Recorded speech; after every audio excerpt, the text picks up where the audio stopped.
Tantor Audio presents The Book of Riley, A Zombie Tale, Part 4, by Mark Tufo. Narrated by Runnette. Chapter 1. Riley. It was the smell that finally got me awake. My dreams were troubled, and I was happy to be away from them, but the reality of my situation was worse. I was in the company of death. There was the scent of the two-legger that was Mia, and the odor of decay, faint for now, but it would be overpowering soon. My head hurt so badly. I could feel sticky, dried life fluid on my ear, but that was nothing compared to the crushing pain in my head. I whined softly through my nose, wishing I could go back to sleep. It hurt every time the wheeler hit any kind of bump on the hard-packed path. I closed my eyes tightly and gritted my teeth, wishing the pain would go away. And even that, as bad as it was still nothing compared to the sense of loss I felt for Jess, Zach, Ben, and maybe even the cat as well. I could only hope that my plan to lure the zombies away had given them the opportunity to get away. Patches seemed more than capable of leading them to safety. As long as she didn't revert back to her normal state of cat first and everything else third, they should have made it away from Isley and the zombies. I let loose a small growl just thinking about him. The vibrations rattled up my skull and caused no small amount of discomfort. All I remember was running away from the zombies and through the legs of one of the two-leggers. I turned slightly to see if they were in pursuit. When I turned back, it was too late. Isley was in front of me, and then I'd felt him strike me. Now I was trapped in a wheeler with Mia's body. I could hear voices in the front of the wheeler. It was two males and a female. I believed them to be the same ones from the yard, but it was impossible to concentrate. The wheeler mercifully stopped, and the two-leggers began to talk. "Check on the dog," I heard Isley say off to my side. I wanted to growl, but I had enough wits about me to realize the pain it would induce. "You're kidding, right?" I heard one of the males ask from the front of the wheeler I was in. "Yeah, I'm fucking kidding. Now check on the dog or you'll be back there riding with her," Isley said. I could hear the anger in his voice. The wheeler moved up and down as all of the two-leggers got out. "Cover me," one of the males said as I heard something metallic scrape the trunk next to me. The light that poured in forced my eyes shut. It was like I was being struck all over again. I whined, angry I had shown weakness in front of them, even if it was involuntary. "Is it alive?" one of the men asked. "She just whined, idiot," the female said. "Give it some water," Isley ordered. Someone poured water over my muzzle. It felt so good, the cool liquid wetting my fur. I moved my tongue, trying to lap up as much as I could before it spilled to the floor of the trunk. I felt a hand stroke my side. "She's a beautiful dog," the woman said. "This ain't fucking PETA, Diana," Isley said. "That dog has killed more people than you. You better keep that in mind.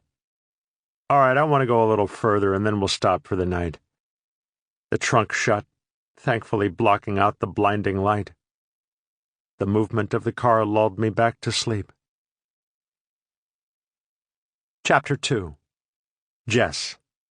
Ben awoke from his nap with a start. "Riley!" he cried. "The zombies are coming and they took the bacon!" "There's no zombies, no Riley, and certainly no bacon," Patches said, looking down at the small dog that had rolled off the seat. "What?" Ben asked, trying desperately to come up from the depths of his dream state and also from the car floor. "Riley hasn't come back yet? She wouldn't leave us." "It's all right," Zach soothed, his small, fat fist reaching out to touch the dog's head reassuringly. Ben moved in closer when he realized the baby couldn't reach. "It's far from all right," Patches said. Ben doesn't need to know that," Zach admonished the cat as he ruffled the fur on Ben's muzzle. "Yeah, Ben doesn't need to know," Ben said, His eyes half closed as he enjoyed the ministrations from the baby. "You guys all awake?" Jess asked. Her voice had a lilted anxiety to it. Even Patches, who was not all that in tune with other beings' feelings, could feel the stress radiating off the girl. The cat, much to her chagrin, found herself asking, what would Riley do? She moved off her seat and onto the center console so she could rub up against Jess, hopefully alleviating some of the anxiety they both felt. "What am I going to do, Patches?" Jess asked absently, rubbing the top of the cat's head. "Well, you can keep doing that for now," Patches replied, stretching so her head brushed up against Jess's shoulder. "What am I doing?" Jess asked, as tears fell from her face. "I lost Riley and Mia, and I'm trying to find a boy I broke up with a year ago. Even if he wanted to be with me, I'm sure he's dead, just like everybody else." By the time she got to the end of her sentence, she was near to hysterics, so much so that Zach began to cry in response. "Everyone's not dead," Zach wailed. "I miss Santa," Ben began to whine. Patches moved back to her seat next to Jess. Riley would never let this happen. At one time, she thought getting rid of the dog was the best thing possible for the group. Well, at least for her. But now she wasn't sure. Not so sure at all. That angered her. She was going to stick her claws straight into Riley's snout the next time she saw her. Chapter 3. Riley. When I awoke next, my head did not hurt as much. Other than that, I did not know how long I'd been in here. It was cooler, so I thought the burning disk might be down and the light of my ancestral wolves must be shining. I felt stronger for that. The small amount of water I'd received had helped, but was not nearly enough to slake my thirst. I had to get out of here somehow. I rolled slightly so I was on my paws. I could stand most of the way, more so than in the first kennel I had been housed in. The material above me was the hard stuff the two-leggers called metal. Even with my strong jaws, I knew it was impossible to bite through it. I'd once chipped a tooth as a puppy when I'd bit down on the chain that Alpha Male had me on in the backyard. He'd said it was so I wouldn't run away. Why he thought that, I didn't know. This was my pack. Where would I have gone? "Sorry, Mia," I whined as I stepped over her and towards the front of my compartment. I could hear the two-leggers talking. Something about how they should shoot Isley and be done with it. Sounded like just about the best idea I'd ever heard. The wall of the compartment was covered with fake fur. I nipped at a piece and clenched it tight in my front teeth. The material pulled away easily enough. Behind it was a flat piece of tree. That I knew I could chew through. I'd once destroyed a door made out of the same stuff. Alpha Female had been so angry. Alpha Male had merely laughed and told her that maybe Riley doesn't like the laundry room any more than you do. He'd stopped smiling when she'd told him that now they had to go get another one. I was glad she'd meant a door and not a dog. "You owe me one, Riley," Alpha had said as he'd rubbed my head and went to the store. I could only hope he felt that I'd paid him back. "Did you feel that?" the man named Grumper asked. "What?" the female asked. Her name was Diana. "Something in the trunk," Grumper replied. "Yeah, Mia's come back to life," Ned laughed. "Hey, man, that shit's not funny," Grumper said. "I guess it really isn't," Ned agreed. "Do you think so?" Diana asked. "Mia? No, she had her brain scrambled. She's dead," Ned told her. "Probably just the mutt rolling around." "Do you think she can get through the trunk?" Grumper asked. I was also wondering that same question. "Nah," Ned said. "An older car maybe, but there's framework behind your seat, and there's only 3 or 4 inch holes, not to mention the woven metal in your seat." 3 or 4 inches? That's big enough for her to get her muzzle through," Grumper said. "Did you hear the part about the metal slats behind you? You're fine, you big baby," Diana said. "Then you sit back here," Grumper challenged. Not a chance, Diana told him. "You fucking mutt, you come through here, I blow that ugly head of yours clean off," Grumper yelled. I slowly retracted from my position and back over Mia to my original location. Sadness struck deep as I sat there. The further we moved, the further I got from my pack that desperately needed me. Ben was loyal and could be fierce, but he was not a leader. Jess was mired in indecision, her caution sometimes creating an inability in her to make choices. The one who could best lead them was an infant. He had greatness in him, but did not yet possess the means to use it. Patches was the leader by default, and that made me scared. She was smart, resourceful, and predatory. It was that last thing that cut both ways. She would stand and fight as long as it was safe for her to do so. If she felt the tide was turning, she would abandon the battle at any cost to those around her. It wasn't truly her fault. It's just the way cats are. They're solitary animals that survived by stealth and, maybe, deception. I couldn't prove that last part, but it made sense. The wheeler was still moving, and Grumper had stopped smacking his seat to make sure I wasn't trying to get through. I heard Ned speak. "We need gas." "Shoot your high beams at Isley," Diana said. "I'd rather shoot the asshole with something else," Grumper muttered. The wheeler slowed down and finally stopped. A door opened. My fur bristled at the next voice I heard. "What do you want? Your pussy hurt?" Isley asked. "We need gas," Ned replied evenly. I could tell he was trying his best not to let anger creep into his voice. It was easy enough for me to detect, and I wondered why the two-leggers couldn't pick up on the stresses in their communication. They always thought they were so smart, and yet they missed the simplest things. "Do I look like a fucking gas station?" Isley asked, his voice trailing away.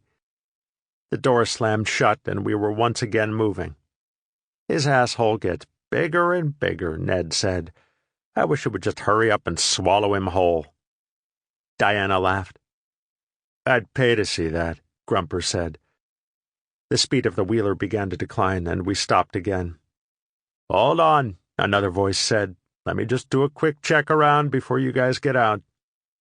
"All right. Thanks, Schools," Ned said. A few moments later, Schools came back up to the car. "It's all clear, but let's hurry this up. I don't like being in the open like this, especially at night." "I'm with you on this one," Ned agreed. What he didn't say, but his tone said clearly, was that he'd be with him on whatever he wanted to do, even if that meant shooting Isley. At least that's what I hoped. "Is he planning on stopping for the night at any point?" Diana asked Schools softly. "He's blazing through an 8-ball of cocaine right now. I don't think he's going to come down for another day or two," Schools replied. "That's just fucking great," Grumper said grumpily. "I'll keep an eye out. Let's just get rolling quickly," Schools said as he moved away. "Where the fuck is the gas lever?" I heard Ned ask. "Down by your left-hand side," Grumper said, "but be careful, it's right next to the trunk." I heard something above me click. "Release," Grumper finished. "Fuck," I heard Ned whisper. "What's the matter?" Diana asked. I stood up, and the ceiling moved as I did so. The hard-packed ground was lit up by the wolf disk. It took me a moment to realize I was staring at freedom. I turned back to Mia. "I wish I could take you with me," I said to her as I slipped out from the back of the wheeler and onto the black ground. "I popped the trunk," Ned said. "You did what?" Diana asked in alarm. "The fucking two levers are right next to each other," Ned said in the same tone as his wife. "Grumper, go shut it." "Go fuck yourself," Grumper told him. "The dog was nearly dead," Diana said. "She's not going to do anything." "Then you go out there," Grumper told her. "Fine, you fucking baby," she said. I could hear the metallic sound as she readied her bee-shooter. Her door opened, and I realized I didn't have anywhere to run. It was completely open ground to the back of the wheeler. On the driver's side and a little further up sat Isley in the other wheeler. On the other side, Diana was coming. I could see her fake feet come out. "Great, now I'm going to look like a damn sissy," Grumper said as his door opened. I was crouched down closest to him. He moved quickly, and I ducked underneath the compartment I had been in. There was a loud slamming as he pressed the lid of the trunk down. "Easy as pie," he said, his voice relaxing. "I told you the damn dog was dying," Diana said as she got back into the wheeler. "Hurry the fuck up," Isley shouted. "Dipshit, the zombies won't hear that, will they?" Grumper whispered sarcastically. "Hand pump is in our trunk," Schools called from across the lot. Grumper walked away and was back a few beats of my heart later. His fake feet stopped not more than 2 cat spans away. He was standing by 7 metal discs stuck in the ground. He bent down and stuck his finger in a catch I had not seen. The disc was moving when his head whipped my way. He was looking straight at me. I had no choice but to do what I did as I charged out from under the wheeler.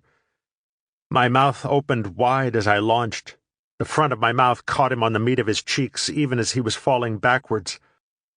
A strangled cry came from him as his hands wrapped around my waist, trying desperately to push me away. The harder he fought, the further I sank my fangs in. He stopped trying to push me away when he realized that to continue to do so would mean he'd lose half his face. I furiously shook my head from side to side. I could feel the membranes of his muscles tearing. Bones in his face started to snap as I bit down harder. An explosion sounded as the ground next to us flew up. I had pulled Grumper down to the ground with me. He had stopped fighting and was now merely whimpering. I turned to the side, subsequently taking his face with me. The woman was out of the car, pointing her bee-shooter at me. I pulled Grumper so that he was in between her deadly tool and me. "Grumper!" she shouted. "What is it?" Ned asked. He was getting out of the car. I saw movement off to my right. The other man, Schools, was looking as well. I don't think he could see anything from that distance, but it would only be a matter of time before he came to check out what was causing the woman so much distress. "Well, looky here," Isley leaned out his window. "Fucking dog is killing Grumper. That's fucking hilarious," he shouted. The wicked-looking bee-slinger, however, was not. Bees riddled the ground all around us, a couple even biting into Grumper as I turned slightly to make the man the only target available to Isley. "You're hitting him, you fucking idiot!" Diana shouted. "What did you say?" Isley asked, stepping out from his car, his hatred burning brightly. I saw a chance to escape, as he was fixated on the woman. I let Grumper's face go. He smacked wetly to the ground as I bounded off into the night. A bee came dangerously close just as I ran down a small slope. It had to be Schools. He was the only one that was not in the escalating argument I heard raging behind me. "I should just shoot your stupid asses," Isley was shouting. "He's still alive." Schools bent down over Grumper. I had slunk back up the small embankment to check for pursuit, none of which was coming. "He's too stupid to die." Isley walked over, his heavy gun hanging down by his side. "Well, I can fix that," he said, as he fired a bee at point-blank range into Grumper's chest. Diana sobbed. "Let's go." Isley rubbed his nose and walked back towards his car. "When is enough enough?" Ned shouted. "When I say so," Isley yelled back. "How many of us have to die because of your wounded pride?" Ned asked. "At least one more," Isley answered, menace lacing his voice. "Ned, get back in your car," Schools said, trying to keep the scene from unfolding into anything worse than it already was. "Fuck you, Schools. Grumper was my friend," Ned yelled at Schools, but he was looking at Isley. "Bitch, you better control your man or you're going to have a pair of orphans," Isley warned Diana, not taking his eyes off Ned. "Come on, Ned," Diana said. The two-leggers wanted to kill each other. I wished they'd just get it done. At least then Jess and the rest would be safe. That was another funny thing about the human animal. What they said and what they actually wanted to do were sometimes very different. Dogs had it right. There was no deception among us. We eat if we are hungry, we drink if we are thirsty, we fight if we are angry, and we cuddle if we want comfort. Straightforward and honest. Two-leggers could learn a lot from us. "Ned, you think you can get your gun up before I can blow a hole in your chest?" Isley asked. Ned stared at him a few seconds longer, and got back into his car. "That's a good bitch." Isley turned to get into his own ride. "That was close," Isley's driver, Dent, said. He'd gotten the nickname because of his inability to keep a car free of damage. "Shut the fuck up and drive." Isley grabbed his mirror and did a couple of quick rails. He leaned back after sucking them up, making sure none of the white lightning shot down his throat. Schools got in and looked over to the driver, who simply shrugged his shoulders. "Where to?" Dent asked. "You two, you stupid motherfucker, same as it ever was," Isley was yelling. Schools noticed Isley's pallor did not have a healthy hue. He thought that could be attributed to the coke, but maybe not. "Colorado it is." Dent put the car in drive, pulled out of the gas station, and into the night. Ned was sitting in the driver's seat, staring straight ahead, his body taut as a guitar string. He started to laugh. "What's so funny?" Diana asked nervously.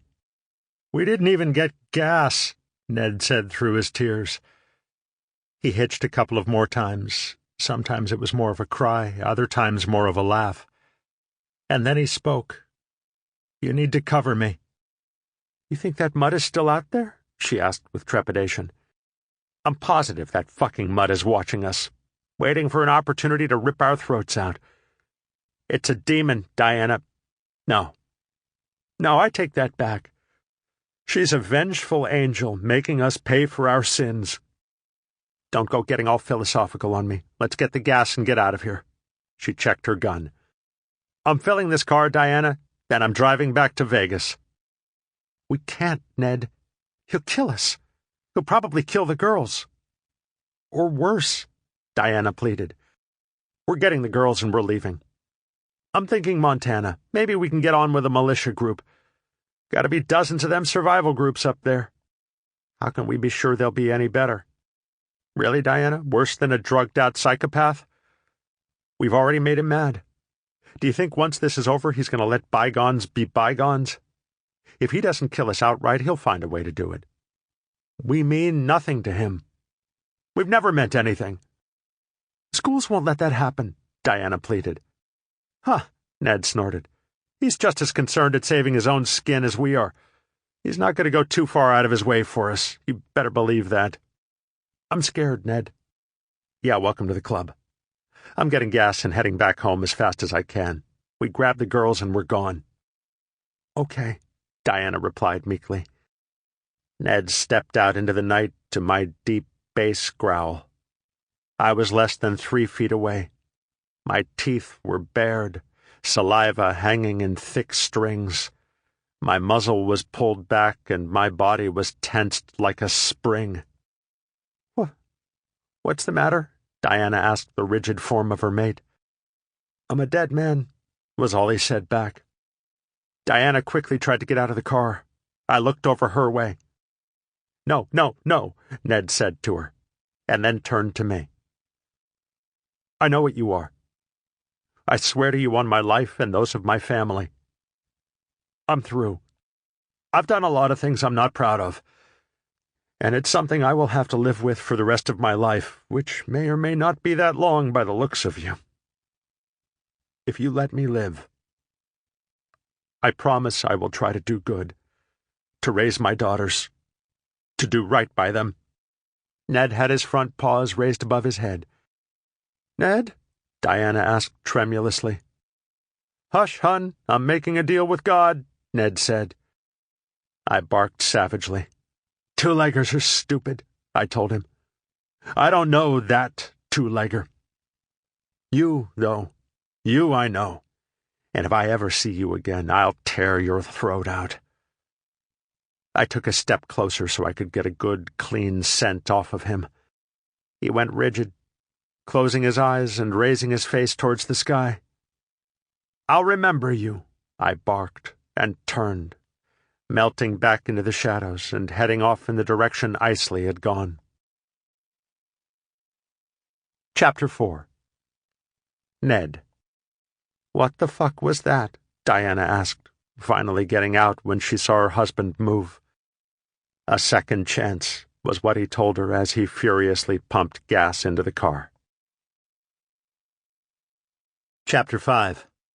Isley.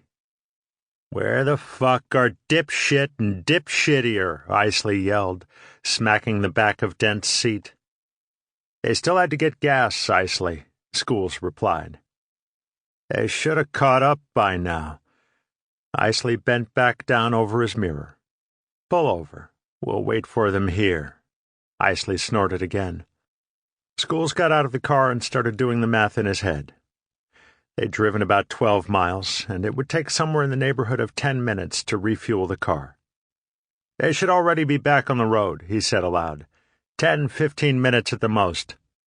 "What the fuck are you going on about out there?" Isley asked. "Is anyone else cold?" Shit. Schools walked further away. He heard a door open and was relieved to find out it was Dent. "The boss is asleep. I don't know how, though, 'cause he did enough coke to keep a sorority up for a week." "What should we do?" Dent asked. "I guess we wait." When the 10-minute mark came and went with no sign of Ned and Diana, Schools wasn't overly concerned. At 20 minutes, he was. He was fairly certain the devil dog had gone back to finish the job it had started. The odds that she was able to get both are slim, especially Diana. "You say something?" Dent ambled over. "Say, where are those two?" he asked, as if he were just remembering what they had stopped for in the first place. Schools thought it highly unlikely the two were dead. His cop instincts began to kick into overdrive. "No, they left," he thought. "They're heading home for their kids and getting the hell gone." He was angry.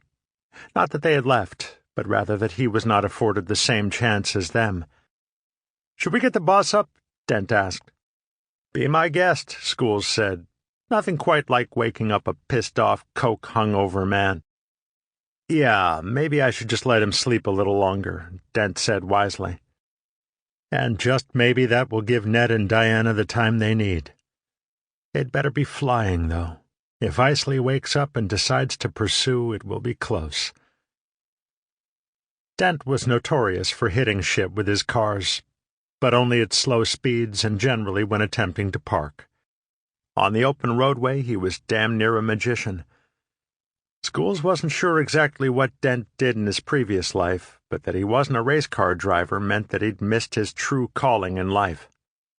3 hours is what they need. Enough time to sustain their lead, grab their kids, and get the fuck out. Schools looked over to Isley. His head was thrown back against the seat, white powder coating the base of his nose and upper lip. One errant lick, Schools thought, and Isley will put enough coke back into his system to wake up. "They're not coming," Dent said after a few hours. Both men were sitting on the guardrail. The sun was just beginning to make its presence known. "Who's not coming?" Isley asked, sitting up groggily. "Ned and Diana haven't shown." Schools got up. "It's only been a couple of minutes," Isley said, wiping his nose. "When did you get so anxious? Sometimes you're just like a tittering little hen." "Boss, it's been more than 2 hours, probably closer to 3, Dent said, standing next to Schools. Isley's eyes went wide as he extracted himself from the car. 2 fucking hours, and nobody thought waking me up was a good idea? "What difference does it make?" Schools asked. "We can only pursue one objective, them or the girl." "Listen, you little twat," Isley said, standing directly in front of Schools. "I decide who is worth pursuing, not your little pissant self. You hear me?" "I hear you loud and clear," Schools told him. I'm gonna skin them alive when we get back. Sample complete. Ready to continue?